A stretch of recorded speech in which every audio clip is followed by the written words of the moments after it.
You have 6 questions on your final exam from the quadratic functions and equations portion of the test. And the first 3 problems, as you can see, are dealing with complex numbers. So we're going to do most of this on the calculator. Let's start with the first one. So we're going to do 5 plus 4i. The I is below the 2, and you have to hit the blue button first. So we're going to take it times that, and then negative 2 minus 3i. Press enter. In this complex number, there's the real portion, there's the imaginary. Problem done. We're going to go on to the next one. 8 subtract 11i subtract negative 12 subtract I. Making sure I didn't miss anything there. It looks good. Press enter, and in this complex number, 20 is the real, 10 is the imaginary. Now number 3 is a little more difficult. Number 3, we're asked to simplify. Just like with a fraction, you can't have 0 on the bottom, and you can't leave a radical on the bottom. With a complex number, you cannot leave an I or an imaginary portion on the bottom. So to do that, we're going to multiply the top and bottom, what's called the conjugate. So you take and you write the 5, in this case, and the 2i. 5 and 2i. And because I'm multiplying the top and the bottom by exactly the same thing, I'm not changing the value of this expression. Whatever symbol is in the middle, we're going to change it. So instead of being a positive, we're going to make it a negative. Now we're going to use the calculator to do the rest. Taking your calculator, I'm only looking at the numerator. 3 plus I and 5 subtract 2i. In your top, please write 17 subtract I. If you want to put a 1 in front of the I, that's totally fine. It's not necessary. Now on the bottom, the reason we multiplied by the conjugate is to remove the imaginary number on the bottom. So 5 plus 2i and 5 subtract 2i. We get an answer of 29. Final answer. Now I'm going to block that in because I know these problems require a lot of work. 4 through 7 are all very similar. 4 through 7 want you to solve. That means find the roots, find the solutions, okay? Remember, you could have real answers or you may get complex answers that contain I. Here's the first thing, do 2 plus 7, 1, 2. What I'm doing for you right now is, do you remember how I taught you the form of bottoms up? Remember that whole process? Watch real quick. Hit y equals. Type in exactly what you see. We're going to leave out the equal 0. So 3x squared minus 4x plus 3. Then hit graph. If your parabola crosses over the x-axis, you are able to then use your calculator as a tool to find out exactly what are the answers without you having to do any math. Does this cross over the x-axis at any point? That means go off to the side and write no real solutions. It means we still have to do work, but it's going to be all imaginary, okay? Here we go. Whenever you have imaginary answers, you have to use this formula. It is the quadratic formula. Hopefully you have it memorized. If not, memorize it. Here we go. So I'm going to go through this fairly fast, and I'm going to do this up here so I have room to do the other problem. So negative b. My b is negative 4. Negative b means change the sign of b. So instead of writing a negative b, I write a positive b. Bless you. B squared. Well, negative 4 times negative 4 is 16. Subtract 4 times a times c all over 2 times a. So on your calculator, I'm going to do the inside called the discriminant. 16 subtract 4 times 3 times 3. Inside the radical is going to be an answer of negative 20.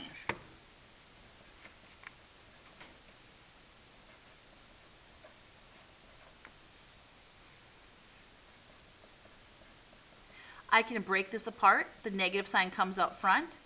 Breaks into 4 times 5 because it can be reduced. Square root of 4 is 2. And I'm almost done here. So this 6 can be reduced with both the 4 and the 2. In order for you to go any further, it has to be able to reduce with both.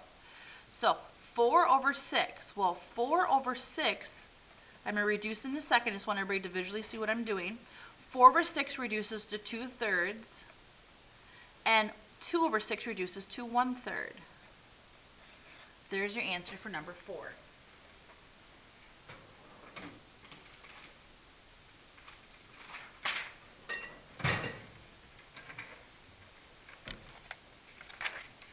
Going to move on right now to number 5. Go to your calculator, please.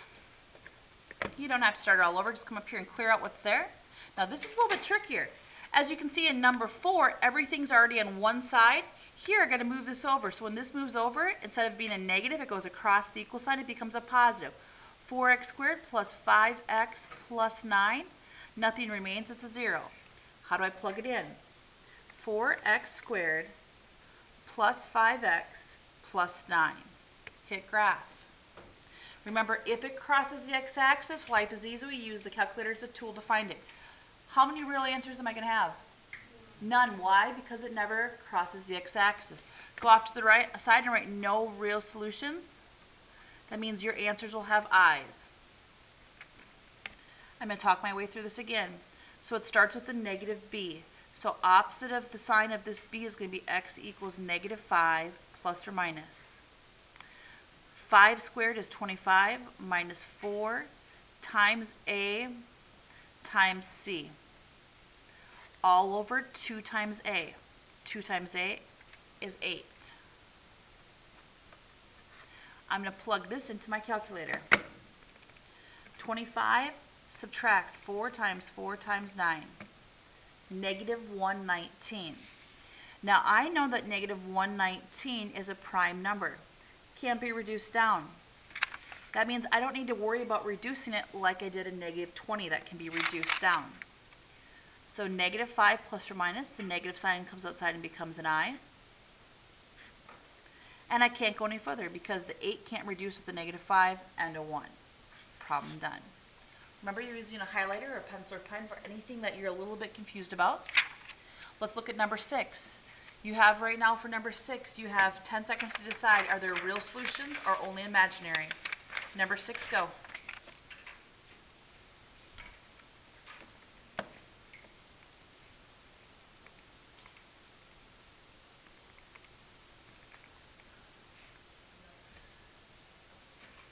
Oh, I don't see anything. Do you guys have the same? So let's expand it and see a little bit. Okay, so are there real solutions? No real solutions. You're going to do the same process. To save time, I'm going to give you the answers right now. Number 6, this is the correct answer after it's been totally reduced. X equals 2 plus or minus 1i squared root of 14. Number 7 is the exact same thing. I'm going to give you the answer after it's totally reduced. It's negative 3 plus 3i. If you have any questions, feel free to see me during advisory to get help with those too. Now please do second plus 712. Number 8, doing the exact same thing, but we're going to apply it now to modeling a real life situation. Henry throws a tennis ball over the house. The ball is 6 feet above the ground. That's where this represents. When he lets the ball go, a quadratic formula that models the height in feet and the ball after t seconds is modeled here. How long does it take to touch the ground? Grab the calculator, go up to y equals. We're going to plug in exactly what we see. Negative 16x squared plus 46x plus 6. Then hit graph. And I'm going to go back and change this to the 10 so I can see a little bit better here.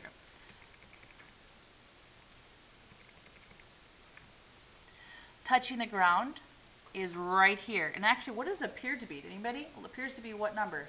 3. Well, let's check. 2, and then trace.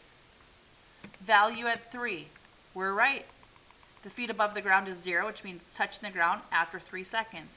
Correct answer is 3 seconds, and we used a calculator to do all of this. Same concept for number 6. A pigeon lands on top of the Eiffel Tower and then, spotting a scrap of food, dives to the ground. The pigeon's height in meters is approximately given here, where t is the time in seconds. How long is the pigeon in the air? So same concept. Let's plug it in. Notice this is the height of the building. So we're going to go y equals negative 5x squared plus 300. And I'm going to hit graph. Now, listen closely to this part. I don't care about this because real life situations are going to occur over here in this quadrant. So I want to know that exact answer. So I'm going to take this and I'm going to move this a little bit further up and down just so I can see. I'm going to do negative, actually up to 300. I want to know exactly where does it hit this point. So to do that, I'm going to slow it down here, second trace. Remember, x-intercept, root, solutions, they're all interchangeable words. Press enter. Left bound means somewhere over here. So use that cursor key, hold it down. You want to be somewhere above the x-axis. Press enter, and now gives you directions for right bound. So go below the x-axis, press enter, and now come back for a guess. And this particular one says round to the nearest tenth of a second. Rounding to the nearest tenth would be 4.4 seconds. Oh, sorry, 7.7 seconds, sorry. 7.7 seconds, and we used a calculator for this problem. Okay. Number 7 says, a toy rocket is launched upward from the ground at an initial velocity of 128 feet per second, and then its height after the toy, after t seconds is given by this. What is the maximum height, and how long does it take for the rocket to return to the ground? Okay, you ready? Let's go back up here, and let's plug in negative 16t squared plus 128t. And let's hit graph, and I'm probably going to have to adjust the windows.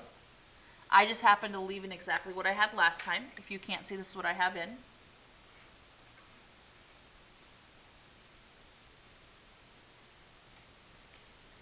All right, so two things. We want to know maximum height and when it hits the ground. Okay, well, myself, look at this. Do you see how 3 of them have 8 for the time it hits the ground and 1 has it in seconds? Let's check 8. Do second trace, do the value of 8. Do you agree? It hits the ground. 0, this means 0 feet above the ground. So it's actually touching the ground after 8 seconds. Does everybody see that? That one's easy. So the 8 parts, we're good. Cross this out. We have 3 choices now. Now, we want to know the maximum height right here. So we're going to do second trace, second trace maximum. And we're going to use that cursor key and hold it down. I think I'm going the wrong way. Give me 1 second here. Wasn't paying attention. We want to go to the left of the highest point, then press enter. Go to the right of the highest point, press enter, and back to the highest point. And this says after 4 seconds we'll be at this height. So let's read it. What will be the maximum height and how long does it take to get there? And I'm sorry, I read this wrong. So what is the maximum height? The maximum height is 256. So the height is 256 feet. And how long does it take for the rocket to return to the ground? 8 seconds. So correct answer is A. If they said to you how many seconds does it take to hit the maximum height, it would have been 4. Okay, going down to number 8. Now this is the one I'd love to get your help with because I'm getting them all to be correct answers and I must be missing something small. Do second plus 7, 1, 2. So it says Michael and Leonard both decide to invest money in the stock for exactly 30 days. Okay? And it says Michael's investment is modeled by this. So this is his initial investment, by the way.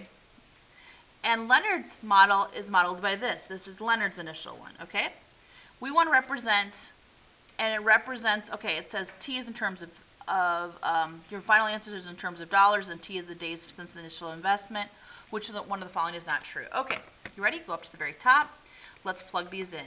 Negative x squared plus 3x plus 5. And then I have 0.25x plus 6. I'm going to go back and make sure that I have the original windows inset. And then I'm going to hit graph. And I may have to adjust them. Okay, that's 1. And here's 2. Does everybody see where they meet in 2 places? So let's find out those. I want to zoom into this area so I can see just this portion.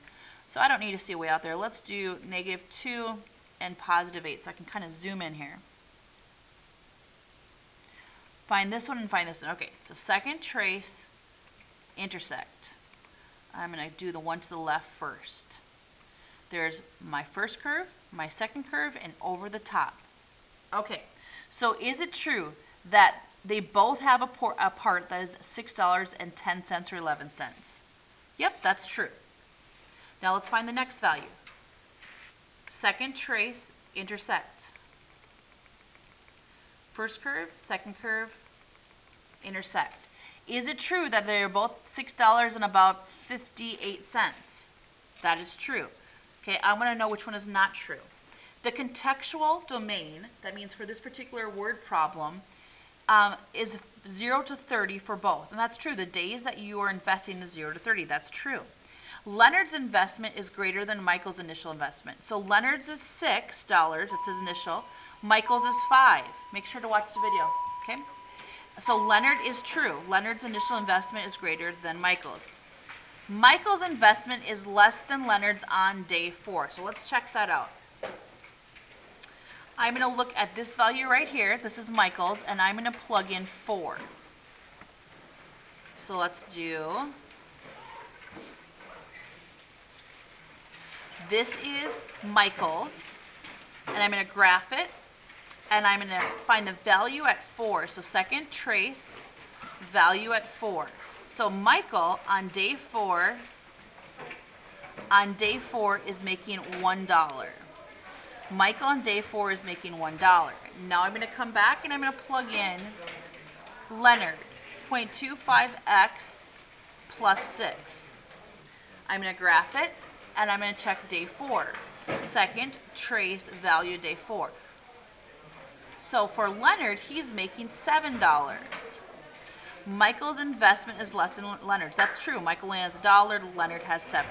So that is true. So which one is not true? I believe they are all correct. Flipping to the back. Okay, we want an equation and it has a maximum value. So I don't even think we need to use a graphing calculator here. Remember that this says it's going to be opening, I have a parabola opening downwards, which means I can eliminate options B and options D because they open upward. And I have a maximum value of -2.9. -2.9, good. -2.9, not good. Correct answer is A. Down to number 16. Down to number 16. When solving this equation by completing the square, what is the perfect square that is made by this process? So this goes back to what you learned when I was gone on maternity leave with your previous teacher. So completing the square, it's taught freshman year and it's introduced a little bit within the first quarter. I'm going to move the 5 to the opposite side. When it crosses the equal sign, it becomes positive. Now I'm going to pull out this leading coefficient, and I could have left these as x's, sorry. I can go back to x's. So I pull that out and I divide here, divide by a -2. Dividing by a -2 gives you an answer of -6x. Okay, once you've done that, you take the middle term and you divide it by 2. So dividing this by 2 gives you an answer of -3. Now if I was to square this, and that means I write it down twice, and I FOIL it out, I would end up with x squared minus 6x plus 9. So on this side of the equation, I just attached a -18. That means I need to attach a -18 over here as well. That currently leaves me with an answer of -13 equals x minus 3 squared. So what is the perfect square that's made in the process? It's an x minus 3 squared. Correct answer is A. And the last one, given this function, which equation is equivalent? Well, notice that this is -1/2, and you're going to multiply this twice and then subtract 5.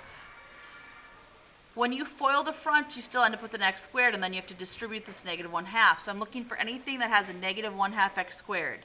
Does not have that. Good, good, and good.